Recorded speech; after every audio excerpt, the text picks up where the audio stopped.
How chemists are building molecular assembly lines. 4 huge robot arms surround the gleaming metal shell of what will soon be a top-of-the-range automobile. They jerk into life, attaching the bonnet, the wing mirrors, and other panels. It's the kind of precision operation you can find at car factories around the world these days. But here's a question worth considering. Could we pull off a feat like this only about a billion times smaller? In 2016, 3 pioneers of building molecular machines were recognized with a Nobel Prize. Their work broke new ground. But the first tranche of molecular machines that they were rewarded for creating were mostly simple affairs such as rotors, switches and the like. Now chemists like Professor David Lee at the University of Manchester, UK, are trying to build sophisticated molecular machines with several components and that can do useful jobs. Building a molecular machine is a job for elite chemists, but the basic tricks of the trade are easy enough to grasp. Some of them involve building molecules that are mechanically linked to one another.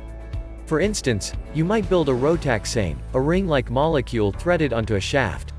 If you place different groups of atoms along the shaft and then manipulate their properties, perhaps giving and taking away an electrostatic charge, you can get the ring to move along the shaft. This is the kind of simple component that could be used in a more elaborate molecular machine. Biochemical factory. What kind of things might we do with a more advanced molecular machine, or nanobot, as some call them? Professor Lee is particularly interested in building nanobots that act like a chemical assembly line, synthesizing new chemicals with interesting properties. He's inspired by the ribosome, a biochemical factory in cells that builds proteins. It takes simple building blocks called amino acids, which come in just 20 different natural varieties, and stitches them together into long chains or polymers. Depending on the sequence of amino acids, those chains fold themselves up into an amazing array of different biomaterials, from the keratin that makes up our skin and hair to the fibers of our muscles. Chemists have made an amazing array of artificial polymers, but it is extremely difficult to control the order in which the building blocks are joined together. Sequence-specific polymers is an unsolved challenge in chemistry, said Professor Lee. But he thinks molecular machines could be a solution. If we had molecular machines that could assemble polymers, they wouldn't be limited to just the 20 amino acid building blocks nature has, so they might make an even more wondrous array of materials.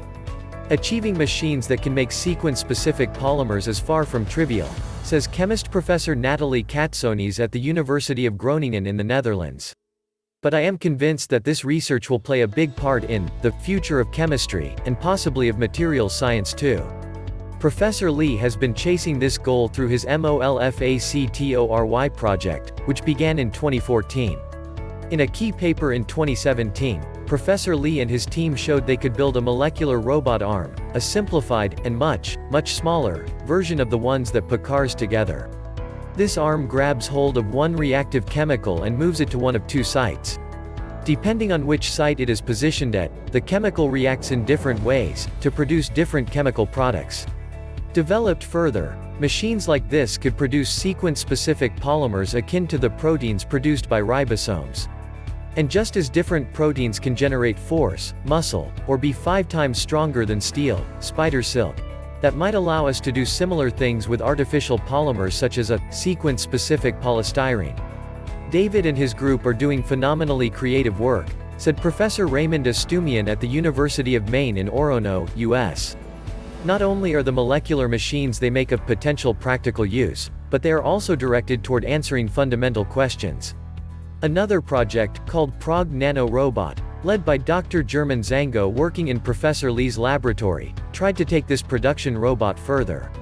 The project had a number of objectives, including producing robotic arms that could run on a chemical fuel, and a nano device capable of transporting molecular cargo over long distances, on the atomic scale, that is. The project ran between 2019 and March 2021, and as yet no results are published. But Dr. Zango had some key successes. He said he produced a device in which a molecular cargo could be produced from one robotic arm to another, meeting that goal of being able to transport over long distances. Working on research that could lead us towards the dawn of useful molecular nanotechnology was at the same time an enormous challenge and a thrilling experience, said Dr. Zango. Triggers. In the near future, there are several big challenges that nanobot research needs to overcome.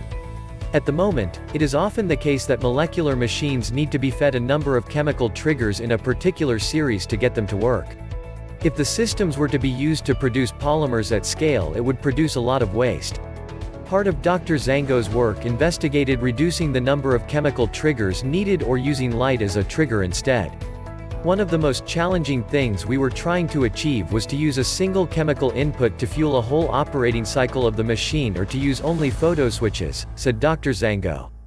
Another huge challenge, says Professor Lee, is error correction. Machines at the nanoscale are distinctly unlike human-scale robots in that they are always subject to stochasticity. You can set up a molecular machine to do a particular job, but you can never ensure it will work correctly all the time. Biology has to grapple with this problem too. In our bodies, there is one set of molecular machines that build biomolecules, and another whole set with the specific job of finding and correcting the errors made by the first set.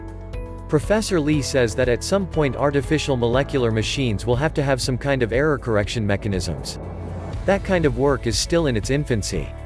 Still, in October 2020, Professor Lee and his team took a significant step towards building a sequence-specific polymer synthesizer.